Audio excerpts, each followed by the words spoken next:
आज हम लोग जो दूसरा कॉन्सेप्ट पढ़ने वाले हैं, इस कॉन्सेप्ट का नाम है हीट कैपेसिटी। हीट कैपेसिटी का मतलब क्या होता है, पहले ये देख लेते हैं। सपोज हम लोगों ने एक बीकर लिया, राइट। फिलहाल में चैप्टर का नाम क्या है, काइनेटिक थ्योरी ऑफ गैसेस। लेना क्या चाहिए, गैस। लेकिन हम हमारे दिमाग में जल्दी क्या जाता है, यार पे जो भगोना है उसमें पानी गर्म करके रखा और गैस पे रख दिया, तब क्या होता है उसके साथ में ये देखना है। तो हम लोगों ने सपोज एक भगोना लिया। इस भगोने में, भगोना मतलब पता है ना, हिंदी में भगोना बोलते हैं और मराठी में भांडे बोलते हैं। ओके, हाँ। तो भगोना या फिर पतेला, राइट। तो हीट कैपेसिटी पढ़ने के लिए हम लोगों ने सबसे पहले क्या लिया है, एक भगोना लिया वाला है। इस भगोने में हम लोगों ने डाल के रखे वाला है लिक्विड। तो इस लिक्विड का फिलहाल में जो एक टेम्परेचर रहेगा, वो टेम्परेचर कौन सा वाला रहेगा, जो नॉर्मल रूम का टेम्परेचर है उसी को बोला जाता है रूम टेम्परेचर, बराबर है। तो जो ठंडी में कम रहेगा और गर्मी में ज्यादा रहेगा, राइट। लेकिन वो टेम्परेचर अपना जो होता है वो फिक्स होता है एज अ रूम टेम्परेचर। लेकिन जैसे ही हम लोग गैस ऑन कर देते हैं, केमिस्ट्री की लैब में क्या दिखता है, बर्नर। ठीक है, अभी गैस नहीं निकालेंगे, हम लोग बर्नर करते हैं। तो जैसे हम लोग बर्नर को ऑन कर देते हैं, क्या होता है बताओ। हाँ, बर्नर इसको क्या प्रोवाइड कर रहा है, हीट, राइट। तो यहाँ से बर्नर से यहाँ पे ट्रांसफर हो जाएगी heat, which is denoted by symbol Q. Heat जब ट्रांसफर हो जाएगी तो टेम्परेचर के साथ में क्या होगा, टेम्परेचर जो होता है वो इंक्रीज हो जाएगा। और टेम्परेचर अगर इंक्रीज हो जाता है तो इसके अंदर की एनर्जी जो होती है वो क्या हो जाएगी, it will increase. So as temperature increases, जो इंटरनल एनर्जी होती है, we can say the internal energy, ये जो इंटरनल एनर्जी होती है ये भी क्या हो जाएगी, इंक्रीज हो जाएगी। और internal energy we can denote by symbol DE. तो हम लोगों ने हीट कितनी दी थी, क्यू के जगह पे हम लोग यहाँ पे लिख देते हैं small heat which is denoted by symbol D Q. जिसके वजह से टेम्परेचर कितना चेंज हुआ, डी टी। उसके वजह से इंटरनल एनर्जी में कितना चेंज हुआ है, डी। समझ में आ गया यहाँ पे। तो ये कहाँ पे किया हम लोगों ने, लिक्विड के लिए। वैसे ही जब हम लोग कोई भी एक सिस्टम होता है, और उस सिस्टम मतलब क्या रहेगा, हम लोग ले लेंगे कोई भी गैस। तो यहाँ पे गैस के मॉलिक्यूल्स है जिनका फिलहाल में एक पर्टिकुलर टेम्परेचर है, और वो पर्टिकुलर टेम्परेचर कितना रहेगा, टी। फिर हम लोग क्या करेंगे, we will provide the heat, right. तो energy in the form of the heat, अगर हम लोग इसको हीट प्रोवाइड कर रहे हैं, कितनी हीट प्रोवाइड कर रहे हैं बताओ, जिसका नाम क्या रहेगा, डी क्यू। जिसके वजह से क्या हो जाएगा, टेम्परेचर जो है वो चेंज हो जाएगा। कितने से चेंज हो जाएगा, डीटी से। उसके वजह से इसकी जो इंटरनल एनर्जी होती है वो भी क्या हो जाएगी, इंक्रीज। ओके। तो अब फिलहाल में इंटरनल एनर्जी के पास में नहीं जाते। हीट अगर हम लोग दे रहे हैं किसी भी चीज को, तो इसकी क्या इंक्रीज हो रहे हैं, टेम्परेचर। कितना टेम्परेचर इंक्रीज होने के लिए कितनी अमाउंट ऑफ हीट लगती है, उसी को हम लोग बोलते हैं हीट कैपेसिटी। तो सिंपल लैंग्वेज में हीट कैपेसिटी मतलब amount of heat required to increase the temperature. लेकिन अब टेम्परेचर को डिफाइन करना पड़ेगा, कितना टेम्परेचर इंक्रीज करने का है, तो 1 डिग्री सेल्सियस या फिर 1 डिग्री केल्विन, राइट। तो अगर हम लोग हीट कैपेसिटी किसको बोलेंगे, it is amount of heat required to increase the temperature. अब यहाँ पे काम की चीज चालू हो जाती है, किसका टेम्परेचर, गैस का। हम लोग क्या बोल रहे हैं, गैस को हम लोगों ने डिफाइड किया या फिर कंप्लीट गैस बोला है, कंप्लीट गैस मतलब एंटायर सब्सटेंस बाय कितने से, 1 डिग्री सेल्सियस। ये बहुत काम की चीज आने वाली है, कितना अमाउंट ऑफ सब्सटेंस है, राइट। तो हम लोग इसका डेफिनेशन कैसा लिखेंगे बताओ जल्दी जल्दी। What is heat capacity, it is the amount of heat required, amount of heat required. काय के लिए रिक्वायर्ड होता है, टू चेंज, मतलब क्या है, हीट देने के बाद में टेम्परेचर क्या हो जाएगा, इंक्रीज। टू इंक्रीज, हाँ जल्दी से बताओ, to increase the temperature, temperature of किसका, entire substance, right? So increase the temperature of the entire substance by कितने से 1 degree Celsius or 1 degree Kelvin is called as the heat capacity. Then amount of heat required, which is denoted by symbol dq. Temperature change हो रहा है dt, कितने से change हो रहा है 1 degree Celsius. अब यहाँ पे एक चीज याद रखना पूरे इसमें, to increase the temperature of the entire substance, right? ये वर्ड जो है अभी आने वाले डेफिनेशंस में बदलता रहेगा और उसके ऊपर जो इसका नाम है वो चेंज होता जाएगा. हीट कैपेसिटी रहेंगी, बाद में स्पेसिफिक हीट कैपेसिटी रहेंगी, उसके बाद में मोलर स्पेसिफिक हीट कैपेसिटी रहेगी, और उसके भी बाद में 2 टाइप आएंगे. वो सारा किसके ऊपर डिपेंडेंट है?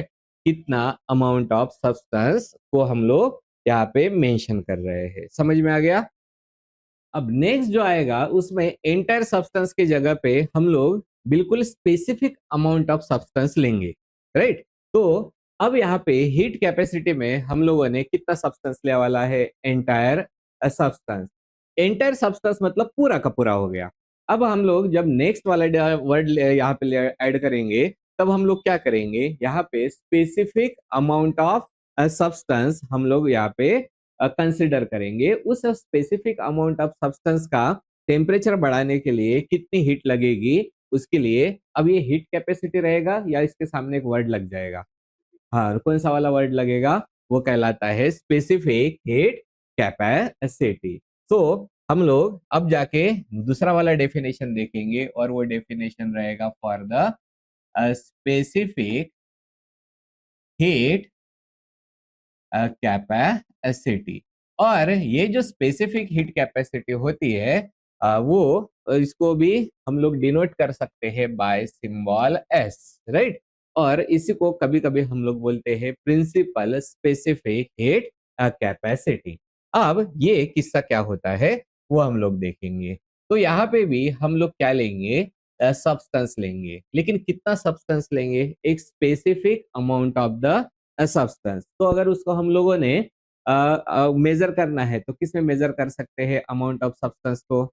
2 चीजों से. कौन सा? पहला फंडामेंटल क्वांटिटी कौन सी है? मास. और लास्ट फंडामेंटल क्वांटिटी कौन सी है? मोल. तो दोनों भी तरीके से हम लोग उसको मेजर कर सकते हैं. तो पहली फंडामेंटल क्वांटिटी कौन सी है? मास, राइट? तो हम लोग यहाँ पे क्या लेंगे? मास. कितना मास लिया जाएगा?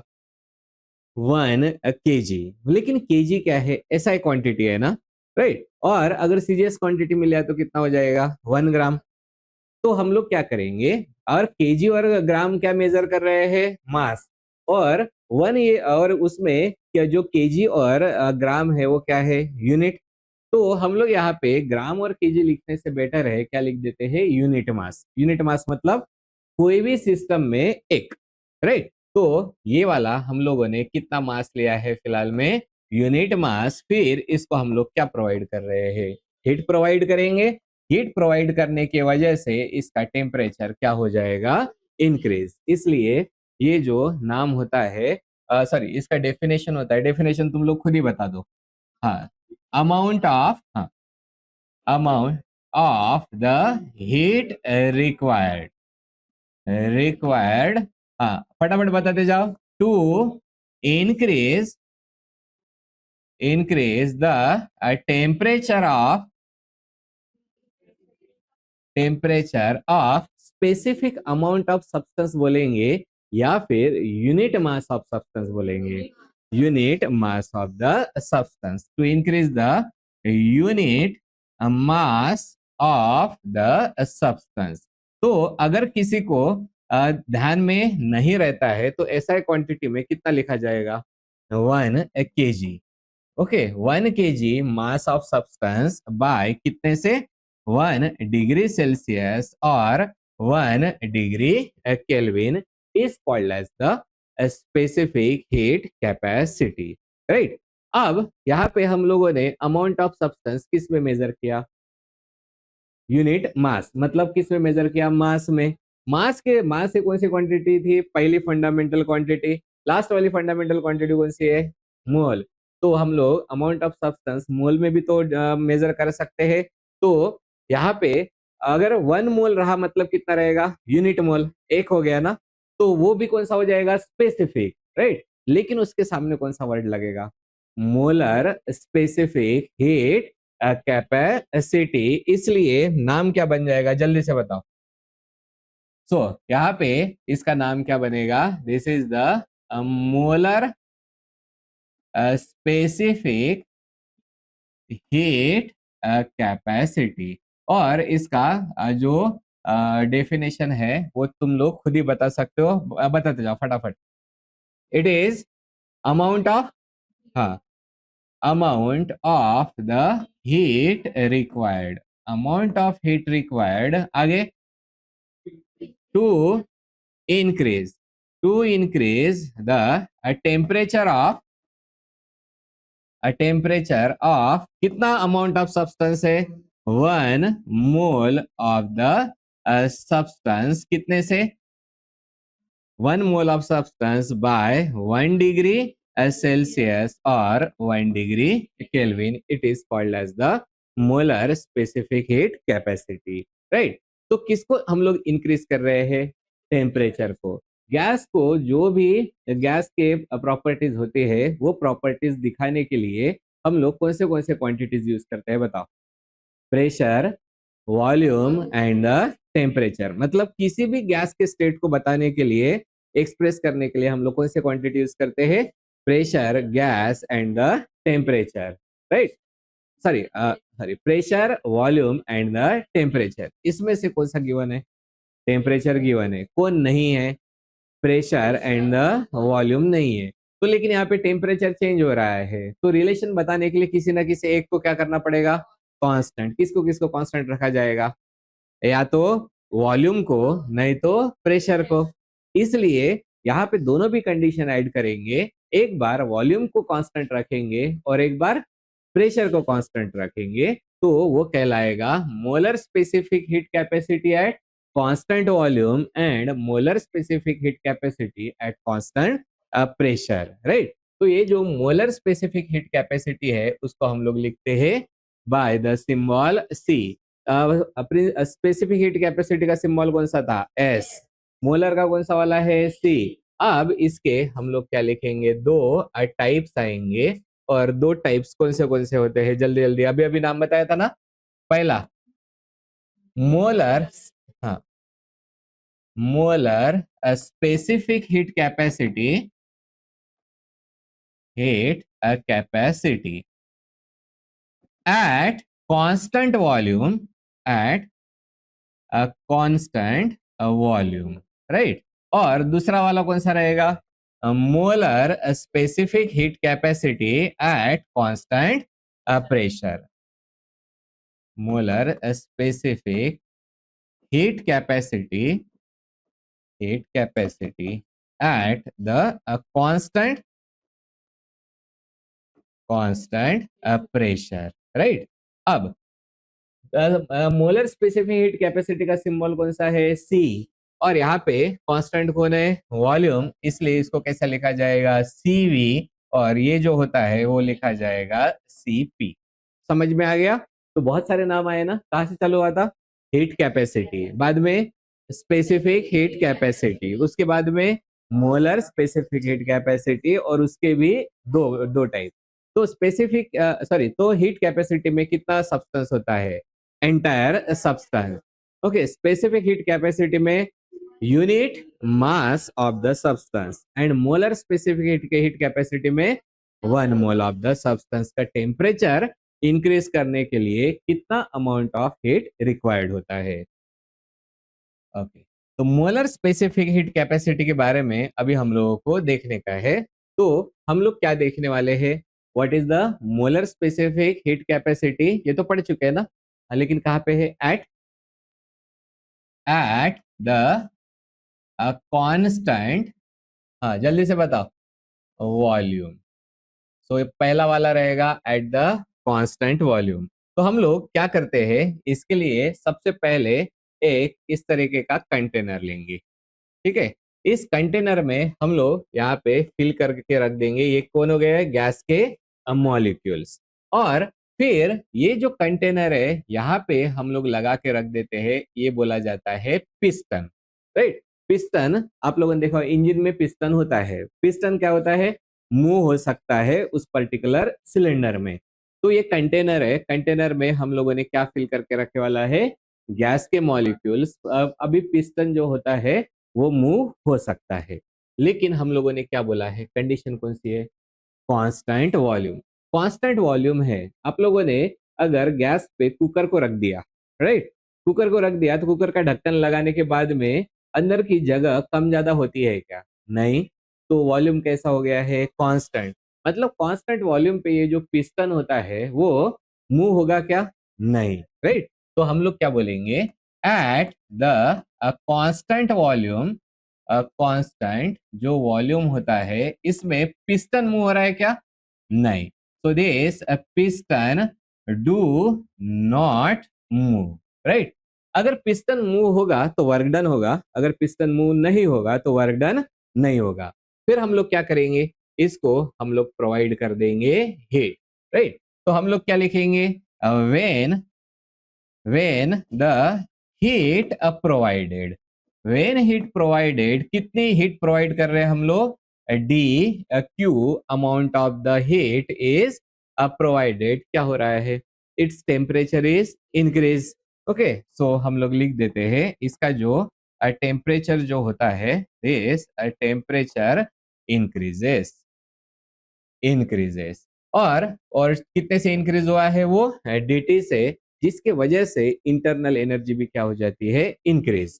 ओके, तो यहाँ पे भी हम लोग लिख देंगे the internal energy, internal energy जो होती है ये भी जो होता है वो इंक्रीज हो जाएगा, that is the DE.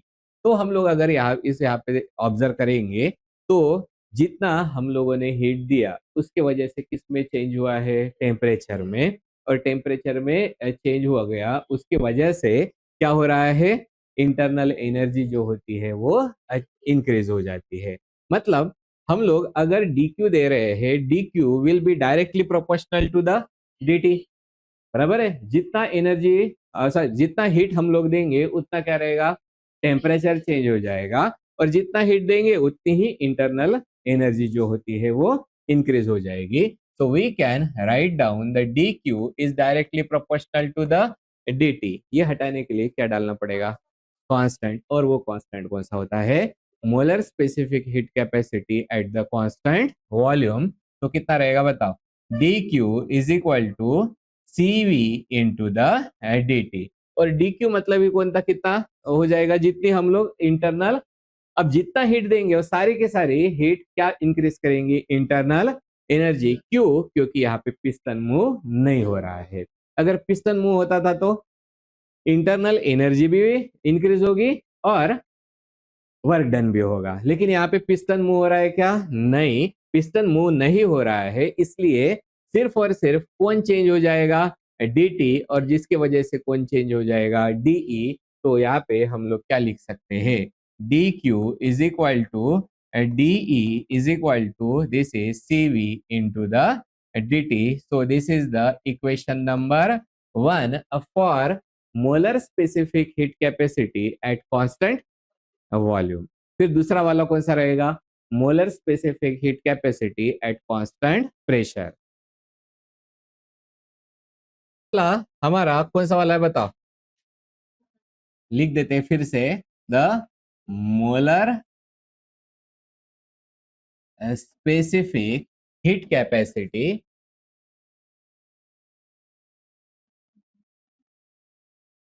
Heat capacity eight eight the constant temperature नहीं है, कौन है? Pressure, right. तो पहला वाला हम लोगों ने कौन सा देख के रखा था? Molar specific heat capacity at the constant volume. अभी कौन सा वाला है? Molar specific heat capacity at the constant pressure. इसके लिए भी हम लोग क्या ड्रॉ करेंगे? We will draw the container वगैरह। सो इसके लिए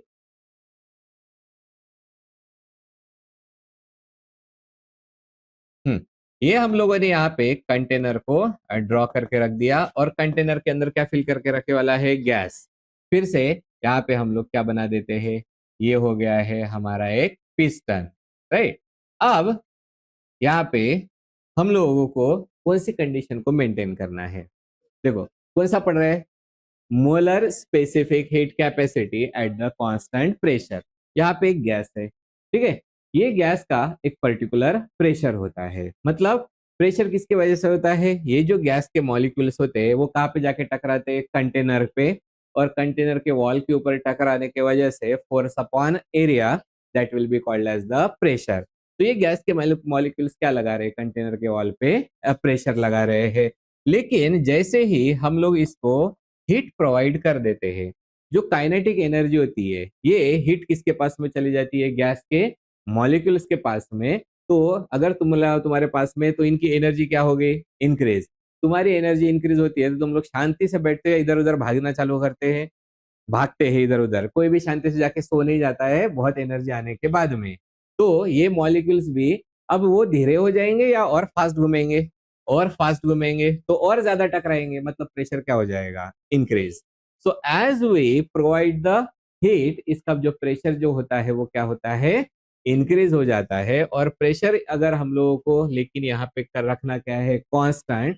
प्रेशर कांस्टेंट रखने के लिए हम लोगों को इसका वॉल्यूम को क्या करना पड़ेगा, बढ़ाना पड़ेगा, तब जाके पेशेंट जो प्रेशर जो होता है वो कांस्टेंट रहेगा। और वॉल्यूम को बढ़ाने के लिए हम लोग क्या करेंगे, ये जो पिस्टन होता है इस पिस्टन को इस डायरेक्शन में मूव होगा पिस्टन, जिसके वजह से वॉल्यूम क्या हो जाएगा, इंक्रीज। और वॉल्यूम इंक्रीज हो गया तो प्रेशर जो होता है वो मतलब कांस्टेंट रहेगा, राइट। यहाँ तक समझ में आ गया। तो फिर से एक बार, पहले कौन थे यहाँ पे, गैस। गैस का एक पर्टिकुलर प्रेशर होता है, राइट। लेकिन उसको अगर हीट दे दिया वो प्रेशर इंक्रीज होता है। उस प्रेशर को कांस्टेंट रखने के लिए हम लोग क्या करेंगे, वॉल्यूम को इंक्रीज करेंगे। वॉल्यूम को इंक्रीज करना मतलब कौन मूव हुआ है, पिस्टन मूव हुआ है। और अगर पिस्टन मूव होता है तो वर्क डन होता है। तो क्या होता है, वर्क डन होता है। तो हम लोग क्या देख रहे हैं, एट, कैसे लिखा था वहां पे बता, एट द कांस्टेंट वॉल्यूम। यहाँ पे क्या लिखेंगे, eight the constant pressure, right, eight the constant pressure condition when heat is provided, the volume will increase. Okay, so at constant pressure, तो इस कंडीशन में हो क्या रहा है, जो हीट होती है, सॉरी, जो पिस्टन होता है वो मूव होता है। लेकिन कब मूव होगा, जब हम लोग हीट प्रोवाइड करते हैं। इसलिए सबसे पहले क्या लिखेंगे, व्हेन हीट इज प्रोवाइडेड। तो व्हेन हीट प्रोवाइडेड, आगे क्या क्या होगा बताओ फटाफट, टेम्परेचर, हाँ, टेम्परेचर जो होता है वो टेम्परेचर क्या हो जाएगा, इंक्रीज होगा। ओके, हीट कितनी प्रोवाइड किया था हम लोगों ने, डी क्यू। टेम्परेचर कितने से इंक्रीज हुआ है, डी टी। और टेम्परेचर इंक्रीज होता है तो इंटरनल एनर्जी जो होती है वो इंक्रीज होती है, राइट। सो यहाँ पे जो इंटरनल एनर्जी रहेगी, इंटरनल एनर्जी जो होती है वो भी क्या हो रही है, this will also increase. And साथ में क्या हो रहा है बताओ, जो पिस्टन जो है वो क्या होता है, मूव। ओके, एंड ये जो पिस्टन हो जो है वो मूव हो रहा है, मूव। एंड सॉरी, पिस्टन जो होता है वो क्या हो रहा है, मूव, जिसकी वजह से क्या होता है, work done. So piston move, therefore for work done, work is done। Okay, work done कितना होता है वो कहलाता है dw। इंटरनल एनर्जी कितनी चेंज होती है वो कहलाती है de। तो एक बार फिर से देखते हैं, eight constant pressure when heat provided, temperature क्या हो रहा है, इंक्रीज। इंटरनल एनर्जी क्या हो जाएगी, इंक्रीज। और पिस्टन भी क्या होगा, move to maintain the constant pressure, जिसके वजह से वर्क इज डन। कितना वर्क डन हो रहा है, dw। मतलब अगर हम लोग हीट प्रोवाइड कर रहे हैं, कितनी हीट प्रोवाइड कर रहे हैं, dq, तो यहाँ पे दो चीजों में चेंज हो रहा है, कौन सा, de एंड d डब्ल्यू, बराबर है। ये दो चीजें हो रहे हैं, साथ में जो हीट दे रहे हैं उसकी वजह से कौन चेंज होता है, टेम्परेचर ना। तो हम लोग यहाँ पे कैसे लिख देते हैं, the D Q, D Q किस में चेंजेस लेके आ रहा है, डी ई प्लस कितना होता है, डी डब्ल्यू, राइट। और ये दोनों भी किसके बराबर हो जाएंगे, D Q D E plus D W, this will be is equal to the CP into the D T. This is the equation number 2 for the molar specific heat capacity at the constant pressure. अब इन दोनों भी equation को हम लोग use करेंगे, और ये हमारे दो अलग अलग टाइप के मोलर स्पेसिफिक हीट कैपेसिटीज होते हैं, इनके बीच में हम लोग बनाएंगे रिलेशन, और उस रिलेशन को बोला जाता है मेयर्स रिलेशन। ओके, नेक्स्ट जो है वो कहलाता है, that is the Mayer's relation या फिर मेयर्स इक्वेशन।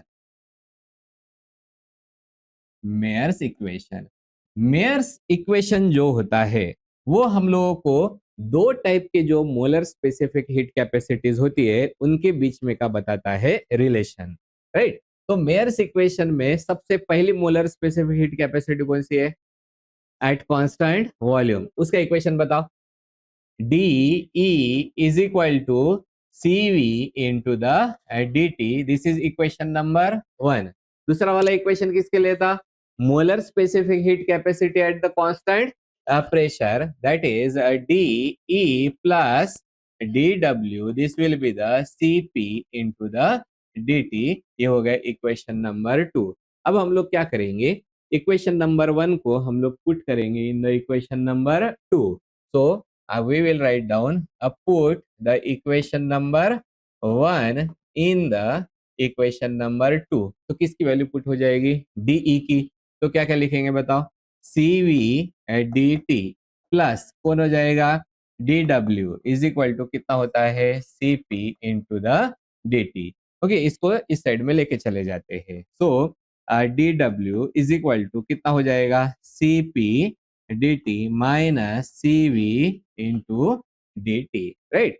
अब हम लोगों को वर्क डन कितना हुआ है वो पता नहीं है, इसके लिए बाजू में हम लोग थोड़ा सा इसका कैलकुलेशन जो है उसको कर लेते हैं, और वो कैलकुलेशन कौन सा है वो देखेंगे। वर्क डन का फॉर्मूला बताओ, work done is equal to force into displacement. तो कैसे लिखूंगा, work done is equal to force into the displacement, जिसको मैं फिलहाल में लिख देता हूँ एल। अब लेकिन हम लोगों को यहाँ पे फोर्स तो है नहीं, तो फोर्स के जगह पे हम लोग यहाँ पे किसको ऐड करेंगे, ये हो गया हमारा work done is equal to force into the displacement, ठीक है। फोर्स तो है नहीं, फोर्स को के जगह पे हम लोग ऐड करेंगे प्रेशर। तो प्रेशर का फॉर्मूला बताओ, pressure is equal to force पर unit area, therefore force is equal to pressure into area. So यहाँ पे लिख देते हैं pressure into area into L, area into length कितना हो जाएगा, volume, right. So W is equal to P into V, लेकिन यहाँ पे हम लोग क्या ले रहे हैं, DW इज इक्वल टू कितना हो जाएगा, P इंटू द DV। यहाँ तक समझ में आ गया, राइट। तो ये हो गया है पहला वाला कंडीशन, जिसमें DW की वैल्यू कितने ऐड करेंगे, P into the DV, this will be is equal to, बचा कौन सा है बताओ, C P minus C V, क्योंकि यहां से कॉमन क्या निकाल दिया हम लोगों ने, डी टी, बराबर है।